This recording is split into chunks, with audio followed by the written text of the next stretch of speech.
One chilly March morning, the note hit me like a punch to the gut.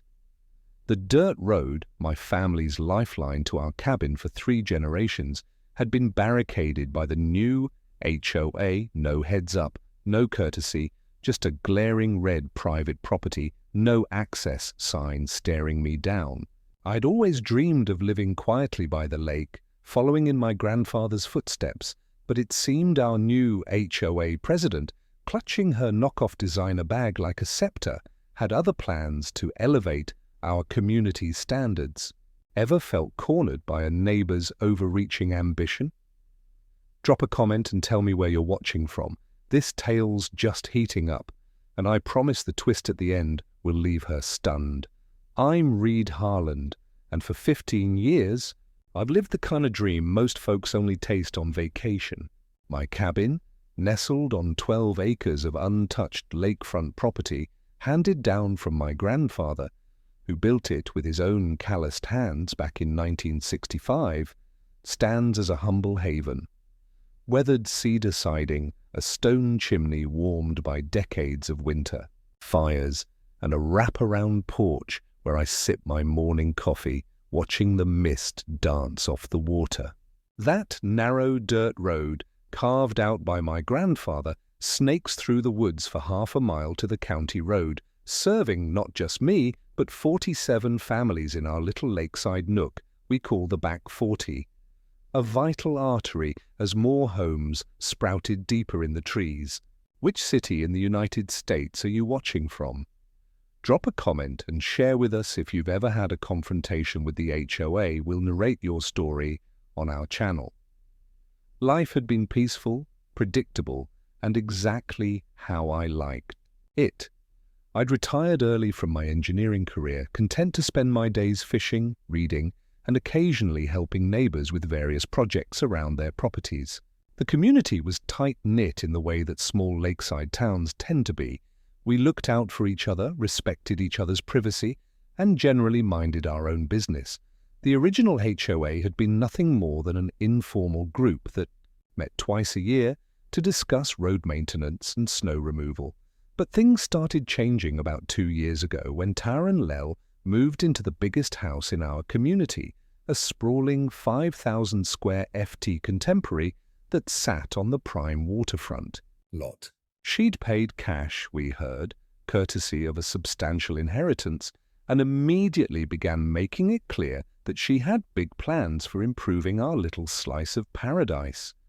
Taran was 29, impeccably dressed in what appeared to be expensive clothes, though I later learned most of them were high-quality knockoffs. She had perfectly styled blonde hair, manicured nails that she changed weekly, and the kind of confidence that comes from never having been told no about anything important. At first, her enthusiasm seemed harmless enough. She volunteered to organize community events, started a neighborhood social media group, and even ran for HOA president with promises of bringing our community into the 21st century. Most of us were too busy with our own lives to pay much attention to local politics. So when election time came around, Taran won easily against Tom Bradley, our longtime treasurer, who'd only agreed to run because nobody else wanted the job. The changes started small with monthly meetings instead of twice-yearly gatherings, committees for everything from landscaping standards to architectural compliance, and she hired a social media manager, a young woman named Lana Becker, who'd been her college roommate to handle the community's online presence. Then came the first direct confrontation. Taran showed up at my cabin on a beautiful Saturday morning in late February, wearing a crisp white blazer and carrying a leather portfolio that looked expensive. She complimented my coffee, admired the view from my porch, and spent 10 minutes making small talk about the weather and the upcoming spring fishing season. "Reed," she finally said, settling back in her chair and crossing her legs. "I wanted to talk to you about something important, something that could really benefit both of us." She opened her portfolio and pulled out what looked like a professionally prepared presentation. I've been working with some development consultants, and we've identified your property as a key piece in elevating this entire community's market position. I set down my coffee mug and looked at her carefully. Elevating how exactly? Well, she said, her smile never wavering. Your cabin is charming, don't get me wrong. Very authentic, very rustic, but it's not really in line with the direction we're heading as a community. She leaned forward conspiratorially. Between you and me, some of the other residents have expressed concerns about how your property affects their home values. I felt my jaw tighten, but I kept my voice level. Which residents specifically? Oh, I couldn't say, she replied quickly. Confidentiality, you understand. But the point is, I have some investors who are very interested in your property. She slid a piece of paper across the table with a substantial figure, more than twice what I'd expected the property might be worth. I appreciate the offer, Taran, but I'm not interested in selling, I said calmly. This place isn't just property to me, it's home. Her smile faltered for just a moment before snapping back into place. I understand the sentimental value, Reed. I really do. But sometimes we have to think about the bigger picture. What's best for the community as a whole? She gathered her papers and stood up. Why don't you take some time to think about it? I'm sure once you consider all the possibilities, you'll see that this could be a win-win situation for everyone involved. As she walked toward her car, she turned back with that same bright smile. Oh, and Reed, I hope you'll understand that. As HOA president, I have a responsibility to address any issues that might be affecting our community's growth potential. I'd hate for this to become complicated. The way she said that last word made it clear that it wasn't really a suggestion, it was a warning. I watched her drive away in her white BMW, and I knew that my peaceful life by the lake was about to get a lot more interesting. Within a week of Taran's visit, I discovered exactly what she'd meant by complicated. I was heading out for my morning run when I saw it, a brand new sign blocking my road, painted in bright red letters, pilgrimage, property, no trespassing, violators will be prosecuted. Below it, in smaller text, was a notice that the road was now restricted to authorized HOA access only, and that non-residents were prohibited from using the route. I stood there staring at the sign, coffee mug still in my hand, trying to process what I was seeing. This wasn't just about blocking my access. This was about cutting off the only route to 47 other families who lived in the back section of our community. The terrain around the lake was steep and heavily forested with rocky outcroppings that made it impossible to build alternative access roads. The phone call started within an hour. Sandra Mitchell, a 67-year-old widow who lived about a mile behind my property, called first.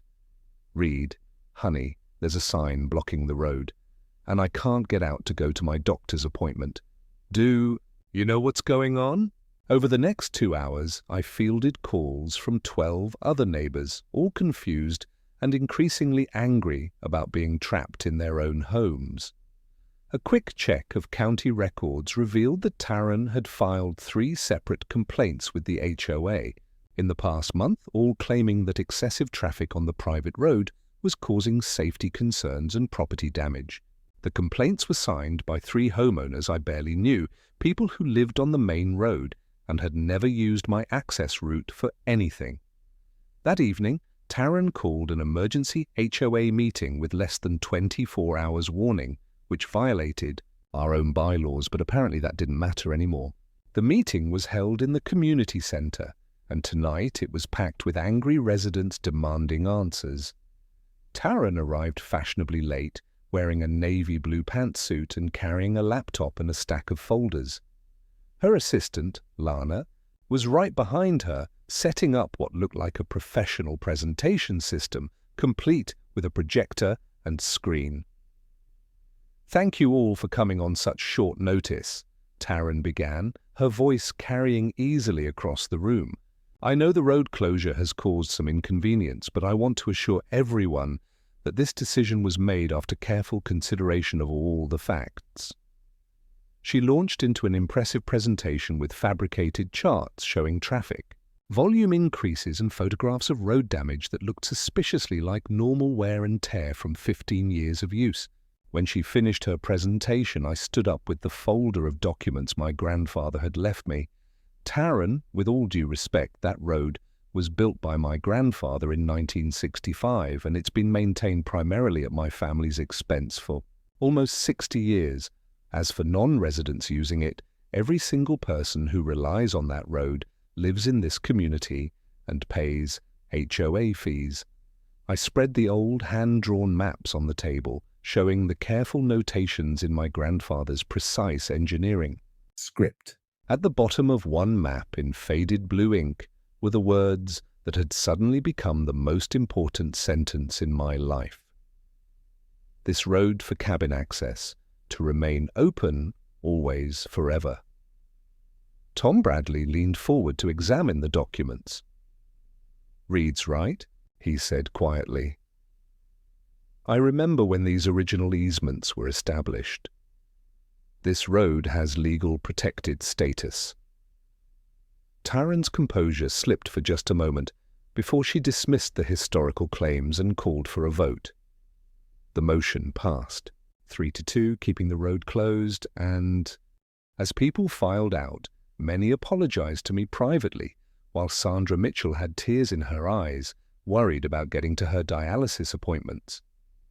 Walking back to my cabin that night, past the red sign that now blocked my access to my own home, I felt something I hadn't experienced in years. The cold, focused anger that had served me well during my engineering career when I had to solve problems that everyone else said were impossible. Taran Lel wanted to play hardball. Fine. She was about to learn that quiet engineers who just want to drink their coffee in peace can be the most dangerous opponents of all. Taran's next move came faster than I expected and was more aggressive than I'd given her credit for. 2 days after the HOA meeting, I woke up to find a security guard stationed at the entrance to my road, sitting in a white SUV with Premier Security Services painted on the side. "Morning," I said, walking over with my coffee mug. "I'm Reed Harland. I live down this road." The guard, a middle-aged man who looked uncomfortable with the whole situation, checked his clip. "Sorry, sir, but I have orders not to allow anyone past this point without written authorization from the HOA board." "Written authorization to access my own property? I'm just following instructions, sir. You'll need to contact Mrs. Lowell about getting the proper permits." I almost laughed at the idea of needing permits to drive on the road my grandfather built to reach the cabin my family had owned for almost 60 years. That afternoon I received a certified letter, a formal notice of HOA compliance violation, informing me that I was in breach of newly established community access protocols and would be fined $500 per day until I ceased all unauthorized use of HOA common property. But the real escalation came that evening when I checked the community social media group that Lana Becker managed. She'd posted a series of photos taken with a drone showing aerial views of my cabin with captions like, "Whose property is this? And what's really going on back there?"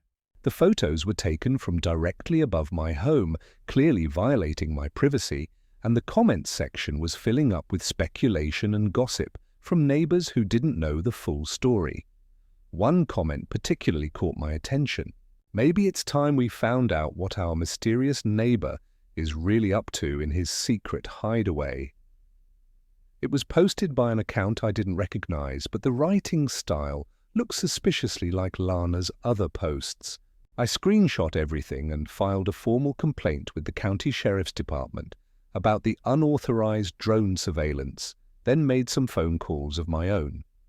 My first call was to Marcus Webb, a land use attorney I'd worked with during my engineering days, who specialized in easement disputes and had a reputation for being thorough, creative, and absolutely ruthless when his clients were being pushed around. "Greed," he said after I'd explained the situation. This sounds like a classic case of HOA overreach combined with potential fraud.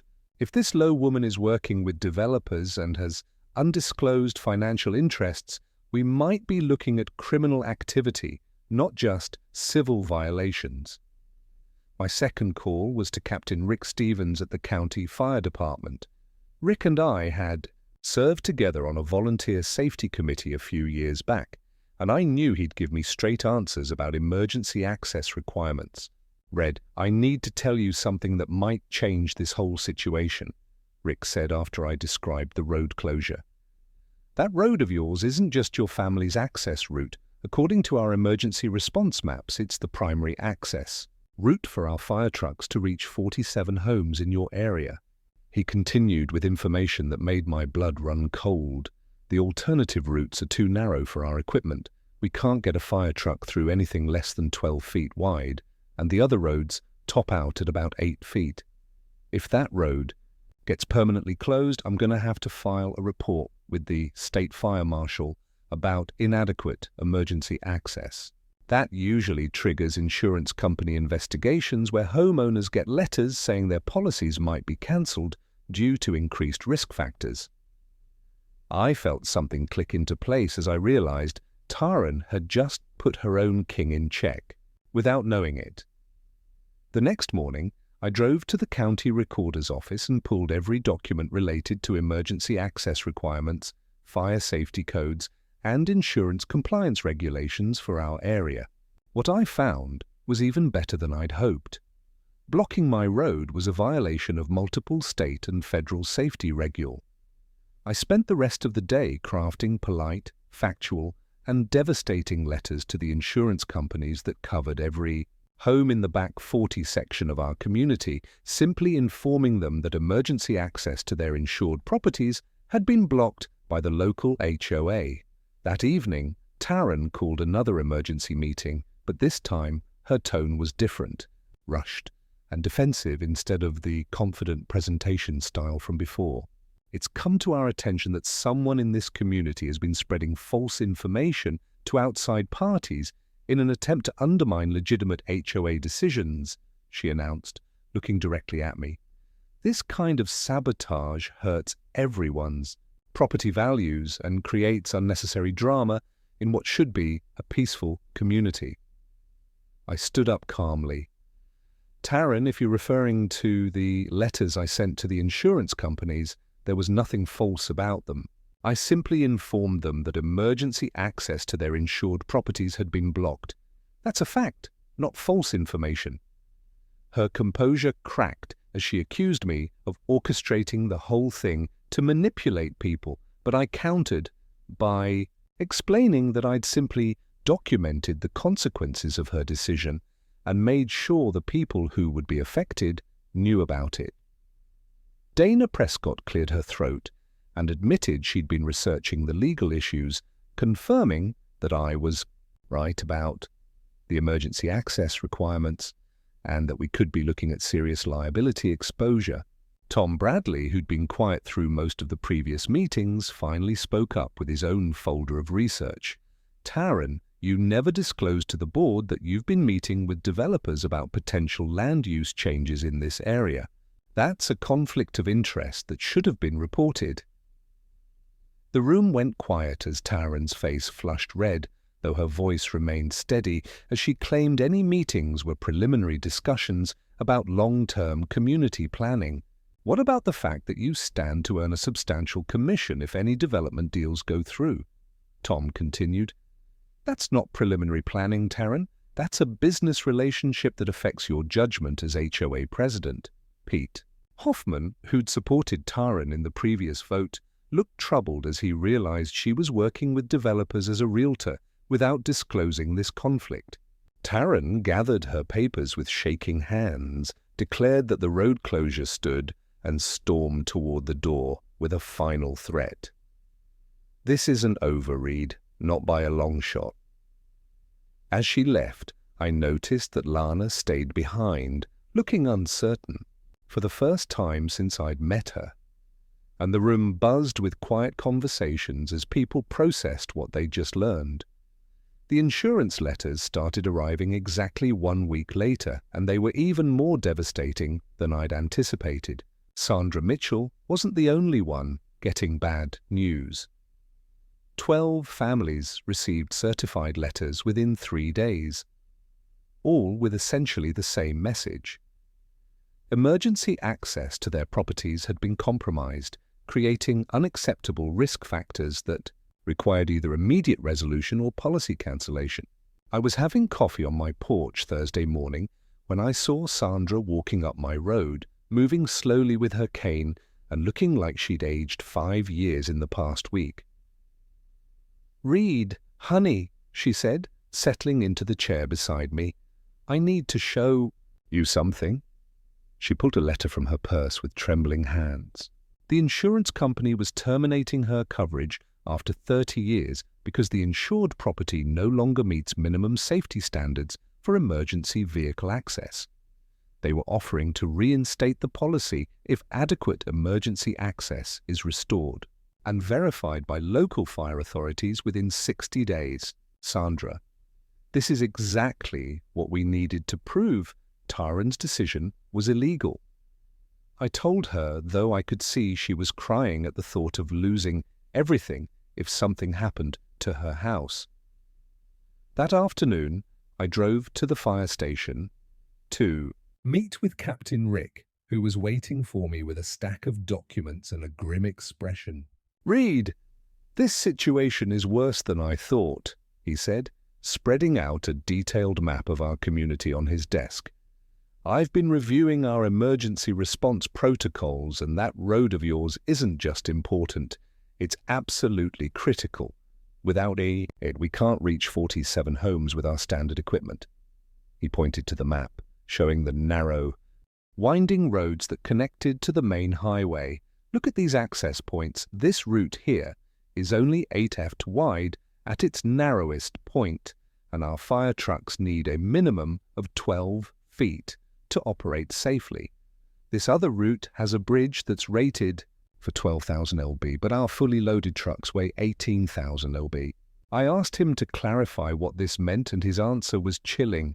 "What I'm telling you is that if someone in the back 40 has a heart attack, we can't get an ambulance to them. If there's a house fire, we can't get close enough to save the structure, and we might not be able to evacuate residents safely."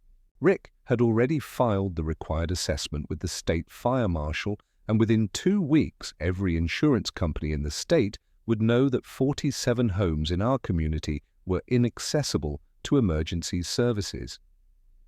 I called Marcus Webb that evening with an update, and his response was immediate and decisive. "Reed, this is perfect. What your HOA president has done is create what we call a taking. She's deprived you and 46 other families of the beneficial use of your properties without due process.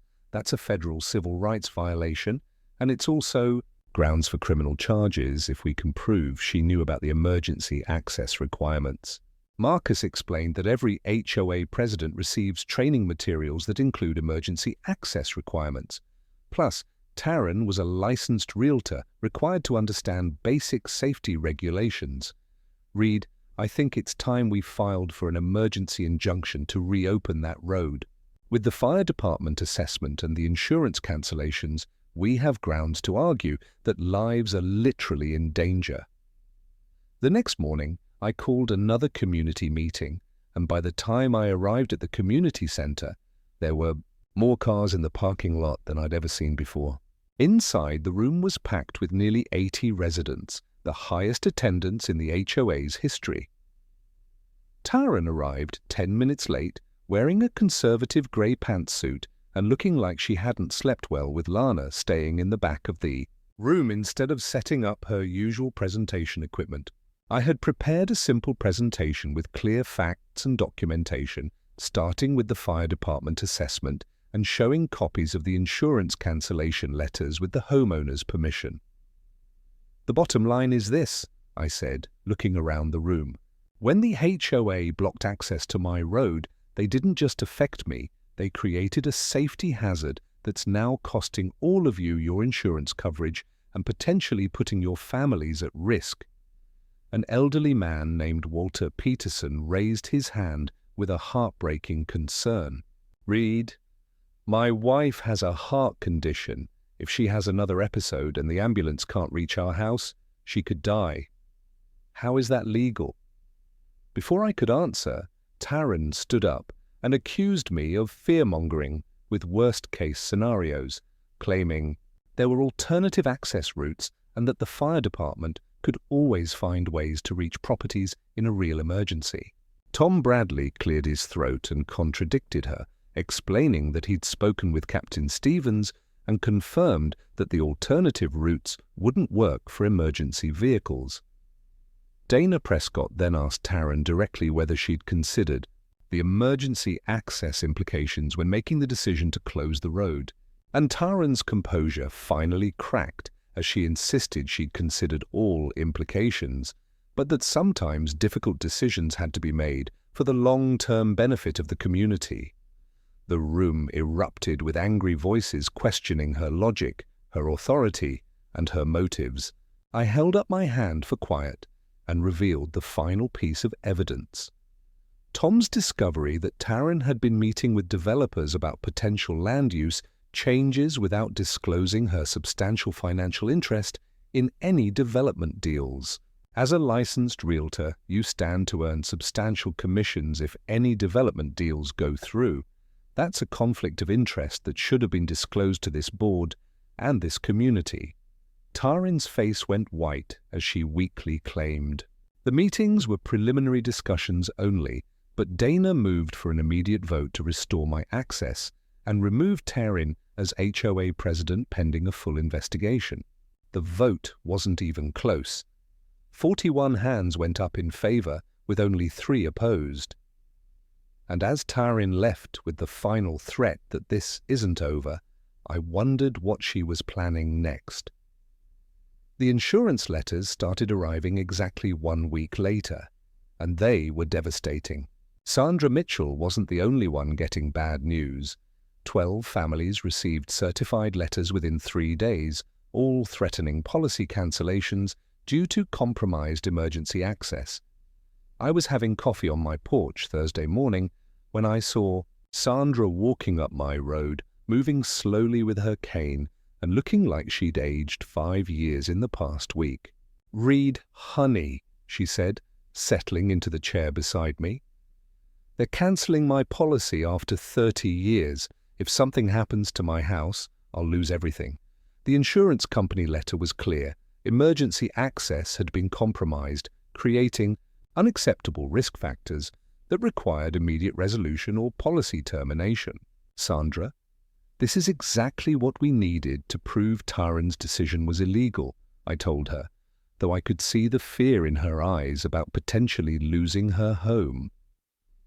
That afternoon, I met with Captain Rick at the fire station, who confirmed my worst fears with a detailed map of our community spread across his desk. "Reed, without that road of yours, we can't reach 47 homes with our standard equipment," he said, pointing to the narrow access routes. "The alternative routes are only 8 FT wide, and our fire trucks need 12 FT minimum. If someone has a heart attack back there, we can't get an ambulance to them. If there's a house fire, we can't get close enough to save the structure." Rick had already filed the required assessment with the state fire marshal, and within 2 weeks every insurance company in the state would know that 47 homes in our community were inaccessible to emergency services. I called Marcus Webb that evening, and his response was decisive. "Reed, what your HOA president has done is create a federal civil rights violation. With the fire department assessment and insurance cancellations, we have grounds to argue that lives are literally in danger." The next morning brought an even more disturbing development when I noticed unusual activity at Taran's house. 2 black sedans parked in her driveway and a meeting with several men in business suits that lasted over 2 hours. When the men left, I saw one of them hand her a thick manila envelope. Thursday morning brought the answer. A legal notice taped to my front door announcing notice of eminent domain proceedings with the county considering acquiring my property for public infrastructure improvements related to emergency access road widening. The timing was too perfect to be coincidental. Taran had lost the HOA battle, so now she was trying to use government power to achieve the same result. I called Marcus immediately and his response was grim. "Reed, this is bad. Eminent domain cases are difficult to fight, especially when they involve public safety claims, but the timing here is suspicious as hell." That evening, Tom Bradley arrived at my cabin with the manila folder and the most serious expression I'd ever seen on his face. "Reed, I need to show you something," he said, pulling out legal documents. "I've been doing some digging into Taran's background, and what I found is going to change everything." 3 years ago, Taran had been HOA president at a community in Arizona where she was removed from office and sued by homeowners for abuse of power and financial mismanagement. The pattern was identical. She'd moved into an established community, gotten elected to the HOA board, and then began making life difficult for residents who didn't fit her vision. The developers she's been meeting with are called Pinnacle Land Solutions, Tom continued. They specialize in community transformation projects, identifying undervalued lakefront communities and working with local officials to create development pressure, then buying out existing residents at below-market prices. I realized that if she could force me out, the other 47 families would be trapped in properties they couldn't sell because of access issues.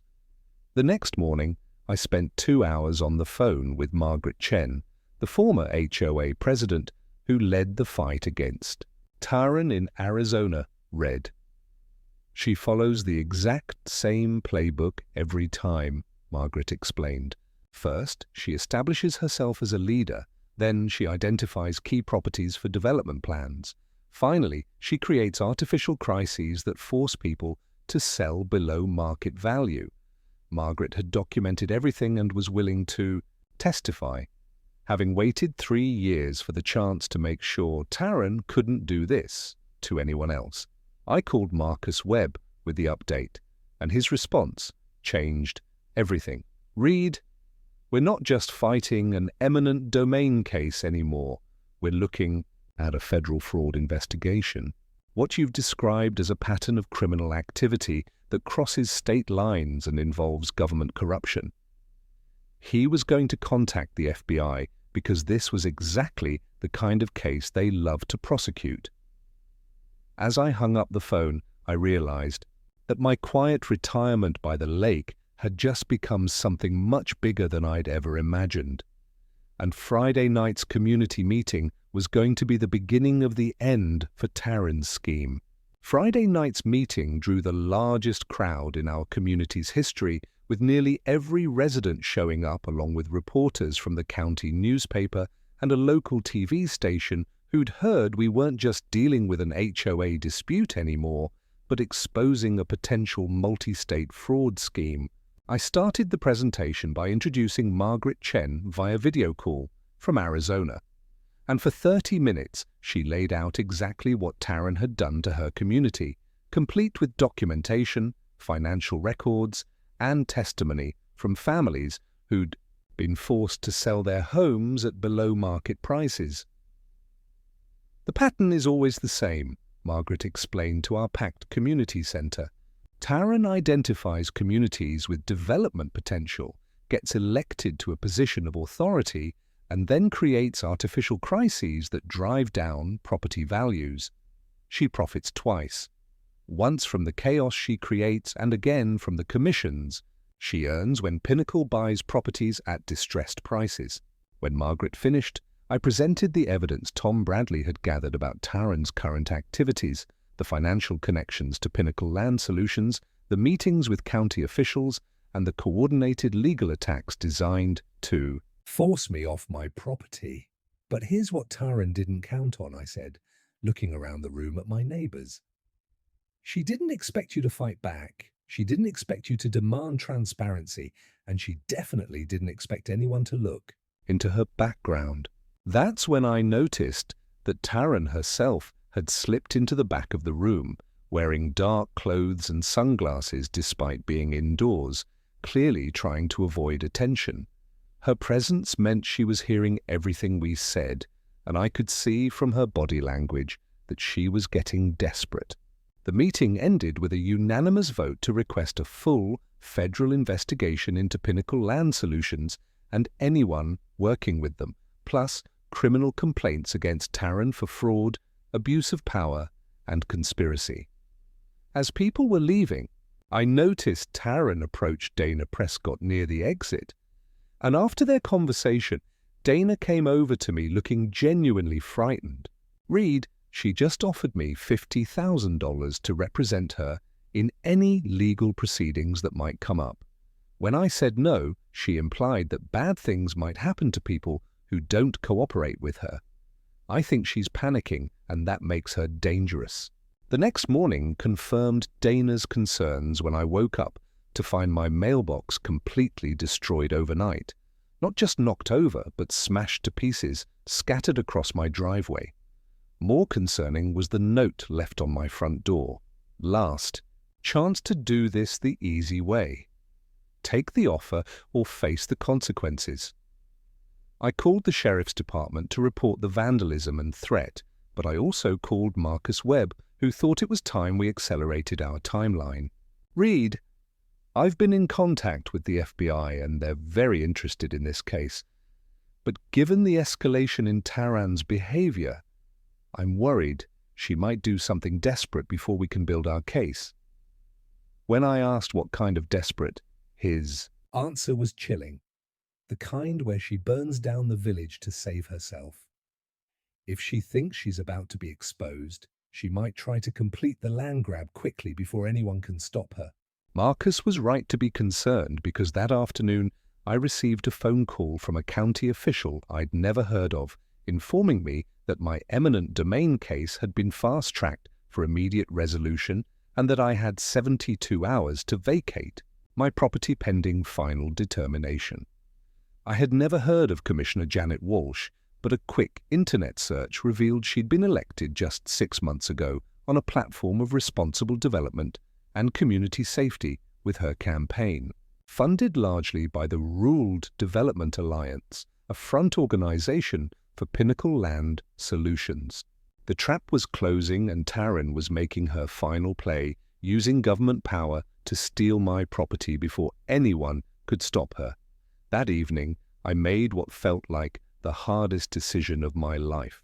I packed a suitcase, loaded my truck with my most important possessions and prepared to leave the cabin that had been my family's home for almost 60 years. Not because I was giving up, but because I needed to survive long enough to fight back. Before I left, I went to my grandfather's old tackle box and pulled out the handwritten letter he'd left me 15 years earlier, reading words that felt different tonight. Read, "This land isn't just property, it's freedom. If someone ever tries to take that freedom away from you, remember that the fight isn't just about the land, it's about the kind of people we choose to be." I folded the letter carefully, put it in my shirt pocket, and drove to Tom Bradley's house where I'd be staying until this mess was resolved. As I pulled out of my driveway for what might be the last time, I saw lights on in Taran's house and several cars in her driveway. She was probably celebrating, thinking she'd finally won. She had no idea that the real fight was just beginning. The next morning, I woke up to my phone ringing with Marcus Webb on the line, sounding more excited than I'd ever heard him. "Reed, pack your bags. We're going to Washington." When I asked, "Why?" his answer changed everything. "The FBI wants to meet with you in person. They've been investigating Pinnacle Land Solutions for 18 months as part of a larger probe into rural land fraud schemes. Your case isn't just about your community anymore. It's about stopping a criminal organization that's been operating in 12 states. I asked when we were leaving, and his response gave me the first hope I'd felt in weeks this afternoon. "And Reed, bring everything you have on Taran Lowell. The Bureau thinks she might be the key to bringing down the entire operation." As I hung up the phone, I realized that my quiet retirement by the lake had just become something much bigger than I'd ever imagined, and the question was whether we'd be able to stop Taran before she destroyed my community the way she destroyed others. The FBI field office in Washington was exactly what you'd expect. Serious people in dark suits moving purposefully through sterile hallways lined with official portraits and government seals.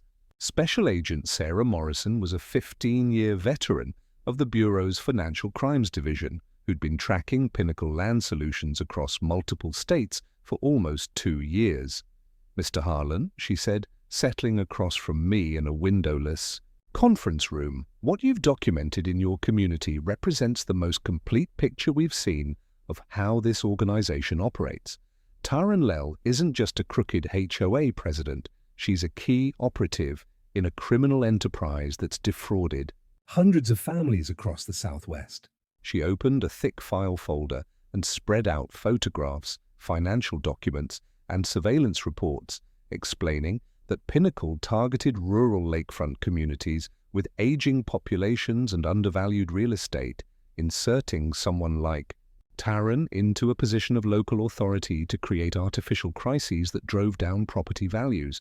They've stolen an estimated $40 million in property value over the past 5 years. But here's the thing, your community fought back. That's never happened before. She pulled out a timeline comparing Taran's activities in our community to her previous operations, noting that in Arizona, Nevada, and Colorado, the average time from Taran's arrival to complete community takeover was 18 months. But she'd been in our community for 2 years without forcing out a single property owner. Now we set a trap. Agent Morrison smiled for the first time since I'd met her. Taran doesn't know we're onto her, and Pinnacle is getting desperate to complete this acquisition. We think they're going to make one final aggressive push involving bribing county officials, filing false environmental reports, and using eminent domain fraud to steal private property. She explained that they wanted my permission to use my property as the centerpiece of a federal sting operation, which would mean putting my home at risk, but might be the only way to stop these people and save my community. I thought about my grandfather's letter still folded in my shirt pocket and told her what she needed to hear. "What do you need me to do?" The plan was elegant in its simplicity. I would return to the community and act defeated, ready to accept Pinnacle's buyout offer while the FBI monitored all communications and recorded every transaction to build an airtight case against everyone involved in the conspiracy. The key is getting them to make explicit offers and statements about their illegal activities. Agent Morrison explained, "Once we have them on tape discussing bribes, fraud, and conspiracy, we can take down the entire network." I flew back home that evening and Tom Bradley filled me in on what had happened while I was gone. Taran had called an emergency meeting to announce that I'd fled the community rather than face the consequences of my reckless behavior, telling everyone I was the problem all along and that now everything could go back to normal. About half the community believed her, especially newer residents who didn't know me well. But the families in the back 40 were standing firm because they knew I'd saved their insurance coverage. The next morning, I did the hardest thing I'd ever done. I called Taran and told her I was ready to surrender. "Read," she said, her voice barely containing her excitement. "I'm so glad you've come to your senses. This has been difficult for everyone, but sometimes we have to make hard choices for the greater good." I asked to meet with her people from Pinnacle to discuss terms for selling my property, and she immediately arranged a meeting for that afternoon at the community center so other residents could see that the conflict was being resolved amicably. What Taran didn't know was that the FBI had wired the entire building with surveillance equipment, and Agent Morrison was monitoring everything from a van parked half a mile away. Taran arrived 15 minutes early wearing a crisp white business suit and looking more confident than I'd seen her in weeks, accompanied by two men in expensive suits who introduced themselves as senior representatives from Pinnacle Land Solutions. "Mr. Harlan," said the older man, "I'm Robert Pinnacle, founder and CEO of Pinnacle Land Solutions. I want to apologize for any inconvenience this situation has caused. Sometimes local politics can complicate what should be straightforward business transactions. I played my role perfectly, defeated, tired, ready to give up the fight." As Pinnacle slid a document across the table with a number that was substantial, but still well below actual market value. When I asked about the other families in the back 40, Pinnacle and Taran exchanged glances before he explained that once they acquired my property, they'd be in a position to help those families with their access issues, with some finding it advantageous to sell as well at prices determined by the market. I leaned forward, playing someone who was curious but not suspicious, asking how this worked exactly and whether they bought properties individually or as part of some larger development plan. That's when Pinnacle made the mistake that would destroy him, pulling out architectural renderings and development plans for something really special. A luxury resort community with high-end condominiums, a golf course, and a private marina with my lakefront as the centerpiece of the entire development. When I asked about existing residents, he casually explained that some might choose to stay if they could afford the new HOA fees and development assessments.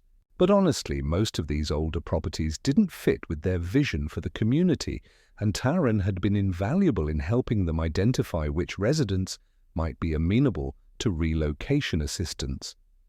Taran practically glowed at the compliment, as she explained that it was all about finding win-win solutions. And when I asked about county officials and how they got approval for eminent domain proceedings, Pinnacle laughed and said Commissioner Walsh had been very supportive of responsible development in rural areas, sometimes needing help understanding the economic benefits of strategic land use changes. When I pressed for clarification about what kind of help, he explained that everyone benefits when the right projects get approved. The county gets increased tax revenue, developers get opportunities to create something special, and residents get fair compensation for properties they might not otherwise be able to sell. With Commissioner Walsh being a valued partner in community development, they had just confessed on tape to bribing county officials. And when I asked about the fire department issues with Captain Stevens, Pinnacle dismissed emergency access concerns as something that could be addressed through proper engineering, adding that Captain Stevens would find his department receiving generous equipment donations once the project moved forward. They believed the fire chief as well. I signed the preliminary agreement, shook hands with everyone involved, and thanked them for their patience and understanding, with Taran actually hugging me as she expressed how glad she was that we could work this out amicably. 20 minutes later, as Taran was probably celebrating her victory at home, federal agents were serving search warrants on Pinnacle Land Solutions, Commissioner Walsh's office, and Taran's house. I watched from Tom Bradley's front porch as 3 black SUVs pulled into Taran's driveway, and she came to the door wearing a silk robe and holding a glass of wine, probably toasting her success. The wine glass shattered on her front steps when the FBI agents showed their badges, and the arrest was swift and professional, with Taran in handcuffs within 5 minutes, her expression shifting from confusion to horror as she realized what was happening. As they led her to the patrol car, she saw me standing on Tom's porch and finally understood that she'd been played, screaming across the water, "You set me up. This isn't over, Reed Harlan. You have no idea who you're dealing with." But it was over. Within 6 hours, Robert Pinnacle, Commissioner Walsh, and 4 other conspirators were in federal custody. And within a week, the FBI had seized $40 million in assets and frozen bank accounts across 3 states. The trial 8 months later was a media sensation, with Taran Lell sentenced to 12 years in federal prison for conspiracy, fraud, and racketeering. Robert Pinnacle getting 15 years and Commissioner Walsh receiving 8 years plus a lifetime ban from holding public office. But the real victory wasn't the prison sentences, it was what happened to our community. As property values stabilized and increased, the back 40 families kept their insurance coverage and homes. Sandra Mitchell got to stay in her house of 30 years, and I got to keep my cabin by the lake with its view of the sunrise and sound of children's laughter on the water. 6 months after the trial ended, I was sitting on my porch drinking morning coffee when my phone rang with a call from a woman in a small lakefront community in North Carolina who had a situation that sounded very familiar. A new HOA president making life difficult for long-time residents who used to live in Arizona. Absolutely, I told her. Let me tell you a story about what happens when ordinary people decide they're not going to be pushed around anymore, because that's the real lesson. Bullies and criminals count on people being too tired, scared, or isolated to fight back. But sometimes they pick the wrong fight with the wrong people at the wrong time. And when that happens, the quiet engineer who just wants to drink his coffee in peace turns out to be exactly the person they should have left alone. If you enjoyed this one, hit that like button, and don't forget to subscribe for more wild tales coming your